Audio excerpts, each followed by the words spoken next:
Magandang hapon, narito na mga balita sa inyong PRTV News Break.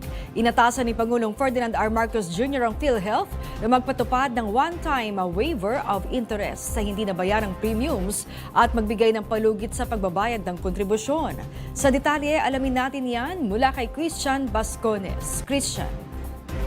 Yes, magkakaroon ng kaluwagan sa pagbabayad ng PhilHealth contribution sa 2026 o ngayong taon. Matapos i-anunsyo ni Pangulong Ferdinand R. Marcos Jr. ang pagpapatupad ng General Amnesty at one-time waiver of interest para sa mga employer, mga negosyante at mga self-employed na may hindi nabayarang premium. Ayon sa Pangulo, inutusan niya ang PhilHealth na ipatupad ang mga hakbang na ito upang mapagaan ang pasanin ng mga contributors, lalo na sa mga nabibigatan sa buwanang 3% kontribusyon. Ipinaliwanag niya na ipapatupad sa loob ng taong 2026 ang one-time waiver of interest na sa mga hindi nabayarang kontribusyon. Nasaklaw ang mga naipong premium mula July 2013 hanggang December 2024. Bibigyan din ng isang taong palugit ang mga employer upang mabayaran ang lahat ng mga na-miss na kontribusyon sa loob ng itinagdang panahon.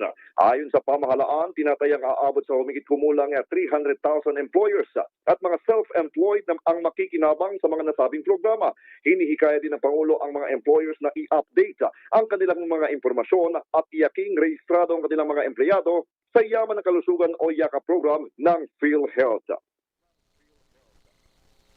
Kaya po, ito po ay patuloy namin ginagawa upang pag-aangin ang dala ng ating mga kababayan tungkol nga sa mga healthcare costs at sa lahat ng iba't ibang hamon na hinaharap ng ating mga kababayan araw-araw.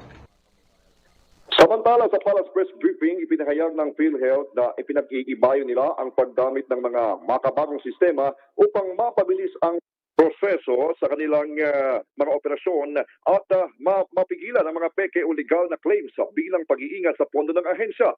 Sinabi rin ng PhilHealth na malaki ang itinaas na mga benepisyong nagbibigay o naibibigay sa mga miyembro noong nakaraang taon bilang bahagi ng patuloy na pagpapalawak ng serbisyong pangkalusugan. Ayon sa Malacanang, ang mga hakbang na ito ay bahagi ng patuloy na reforma sa sistema ng kalusugan na layong mapagaan ang gastusin ng mga Pilipino at mapanatili ang serbisyo ng PhilHealth. Yan na muna ang ulat. Balik sa iyo, Maan. Maraming salamat sa iyo, Christian Bascones. Pinuri ni Pangulong Ferdinand R. Marcos Jr. ang Public Works and Highways Department sa pagtatapos ng Kamalan-Yugan Bridge sa Cagayan. Ito'y sa kabila ng mga kinakaharap na hamon ng kagawaran. Dinaluhan ng Pangulo ang inaugurasyon ng tulay sa Alcala, Cagayan.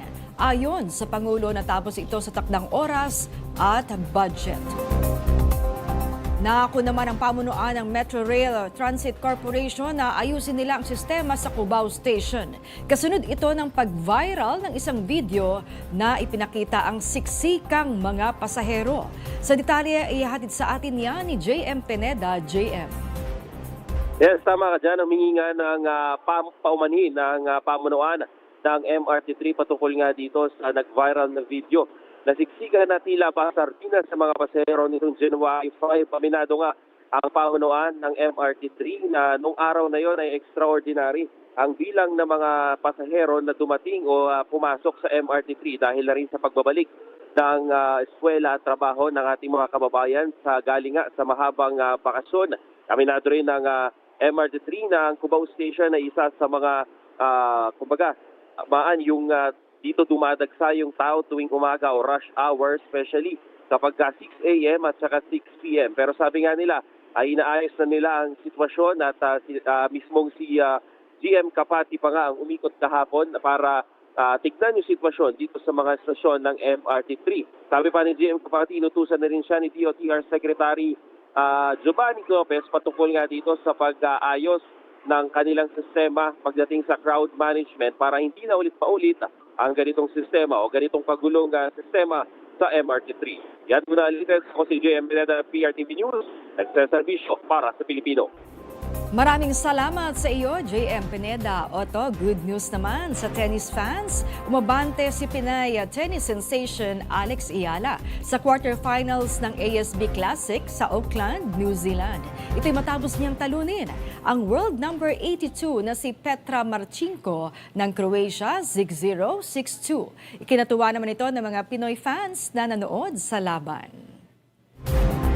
At yan ang mga balitang nakalap ng inyong PRTV News Break. Live kami sa Free-to-Air, Beam Channel 31, Signal Channel 31 at sa YouTube. Tumutok din sa aming social media accounts sa Instagram, Facebook at TikTok sa @PRTV Prime Media. Ako po si Maan Macapagal. Magandang hapon.